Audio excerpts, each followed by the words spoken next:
மறுபடியும் என் பெட்லையா? ஏய், அன்னைக்கே நான் சொல்லிருக்கேன் நீ என் பெட்ல படுக்க கூடாதுன்னு. அது என்னது நீ வந்து என் பெட்ல படுக்கிறத? இனி பாத்துடணும். ஒண்ணு உயிரோட நான் இருக்கணும், இல்ல நீ இருக்கணும். யாய்!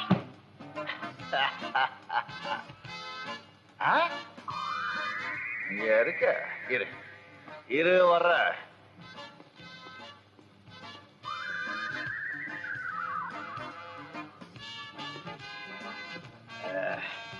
இப்போ எப்படி தப்பிக்கிற பாக்குறேன்.